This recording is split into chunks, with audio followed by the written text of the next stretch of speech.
Over the last couple of years, flat bottom drippers have been having a bit of a renaissance, and the Varia Flo is the newest addition to that growing group. But naturally, one may ask, why are they coming back into fashion? Well, beyond the fact that they often produce a more consistent and balanced brew because of the more even flow of water through its flatter bed, they also have a unique ability to be modified. And by modified, I mean you can simply change out the floor of the dripper, which in theory would have an effect on the coffee produced. And this is where the flow comes in, which stands for flexible liquid output. The dripper itself twists apart into two pieces, and the floor screens can be easily swapped in and out. And there isn't just two, there's actually 7 different options, which are aimed at providing variations in flow rate, water path, and contact time. And considering this is my first foray with this style of dripper, I thought it would be interesting to get into this growing trend and see if it's as drastic of a difference as it's marketed to be, or more of a gimmick. So in this video, I'm going to brew the same coffee on each screen, noting where they may or may not differ, which is important because if you're considering picking one up, for some reason this info is missing from their website, at least at the time of filming this video.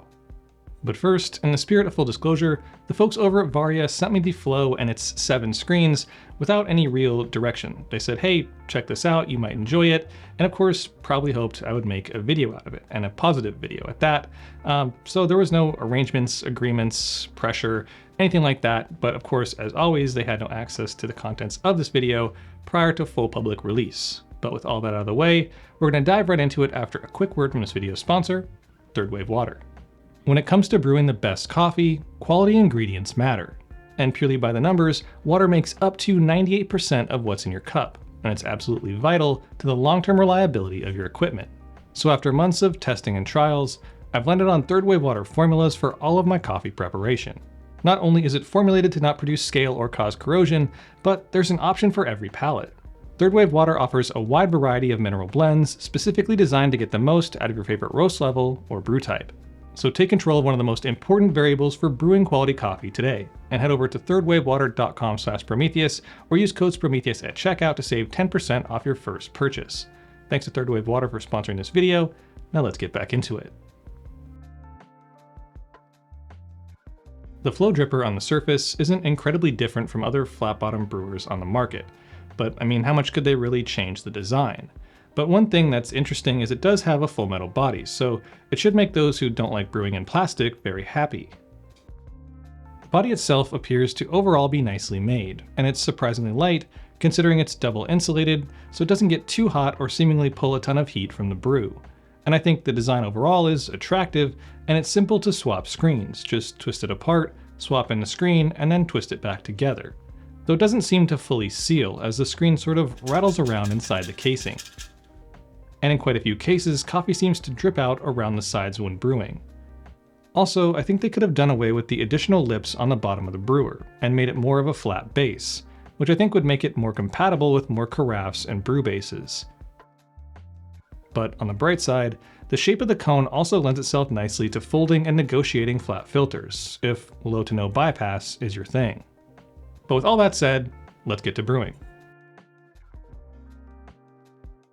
First up, we're going to start with Fast 1. And as you'd expect, it definitely has a pretty quick but not lightning fast flow rate. But it is very consistent across the entire brew, which is something worth noting as we move forward. So on average, it ran at about 2 minutes and 30 seconds. In terms of flavor, there's nothing really standing out in particular, not a lot of character coming out of the coffee, but I do think the body is very nice. I think I'd describe it as creamy. When it comes to extraction, again, it was very consistent, landing in the high 19, close to 20% range on average.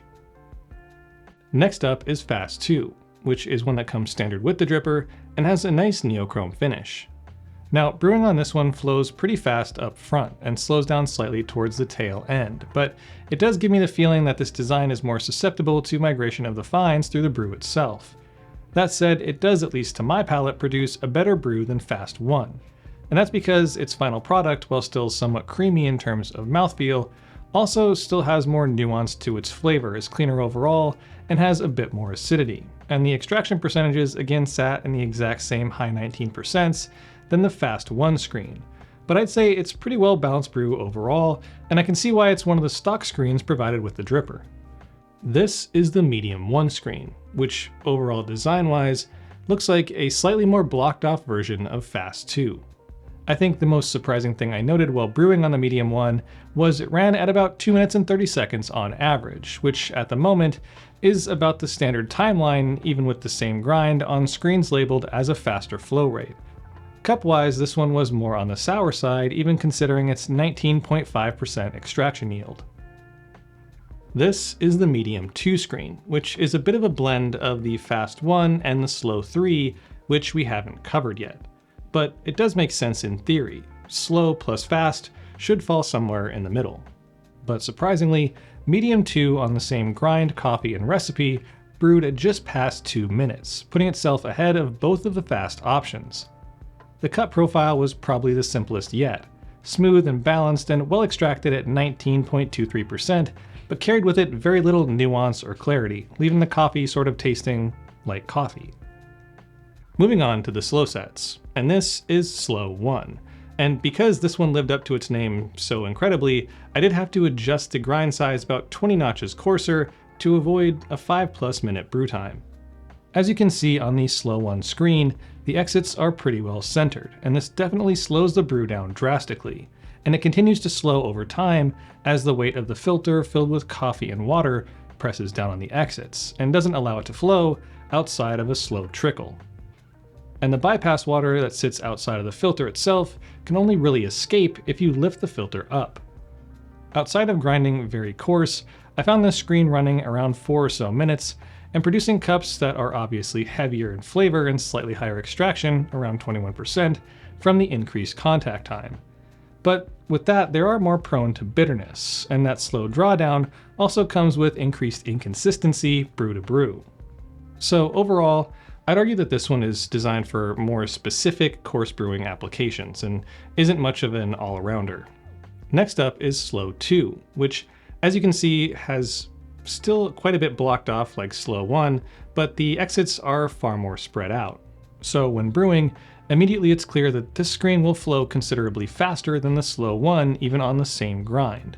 Overall though, it was about 3 minutes to fully drain, and again, it did also appear to leak around the edges and trap some of the bypassed water that only dropped out when lifting the filter.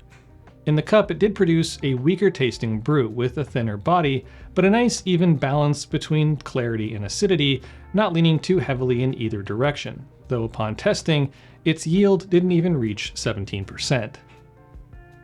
And last but not least, this is Slow 3, and it does bear a striking resemblance to the medium 2, but provides a more encompassing flow geometry than the other slow options. And when it comes to brewing with it, it shows. This screen flowed faster than both the other slow options and most of the others in general, running the entire drawdown in just over 2 minutes. This resulted in a cup that was similar to Slow 2, again thinner body, a decent balance, and again an overall weaker brew, hitting at around 17%. So interestingly enough, Slow 2 and 3 I would say perform closer to a medium flow option in my opinion, and you would need to grind significantly finer to get more of a contact time. Even though similar 2-minute brews on options like medium 2 for example, can still extract properly. So there is something to the way these screens flow that definitely affects the overall extraction and cup profile. Alright, so after brewing on all these screens with the same coffee, water, recipe, and grind size, minus the slow screens which had a slightly coarser grind size, I do have a bit of a hot take. And I think that, sure, there are some differences that happen between these different screens. But personally, I just don't think there's enough difference or even utility to justify buying all 7. Or even buying more than just the options that come with it standard, the Fast 2, Medium 1, and Slow 1. In fact, I'd go out on a limb and say that the differences produced between these options could more or less be recreated through simpler means, like adjusting your grind or the rate you pour from your kettle. So I hesitate to call the interchangeable screens a gimmick. I'm not at that point yet, but I don't really think they're really able to justify their $13 price point unless you really just want to change the aesthetic. And I find the standard pre-installed Fast 2 screen to be the best overall, and provided the most brew-to-brew consistency in the areas that matter to me: taste, time, and extraction yield. And on that bombshell, I think it's time I start wrapping this one up. And as always, pass the conversation on to you. So what are your thoughts on this new market full of flat bottom modular flow screen drippers? And if you've had a chance to try one, what's your experience been like? Has it been similar to mine, different, and in what ways? So drop your answers to those questions and any others you may have in the comment section down below. And as always, I'll see y'all in the next video. Thanks for watching, and if you enjoyed the video, don't forget to like, share, and subscribe. Hit that little bell button for notifications when new videos drop. Check out my Instagram @Sprometheus for more coffee content. Help support the channel by considering becoming a member for unique exclusive perks. And as always, stay caffeinated. Pony Boy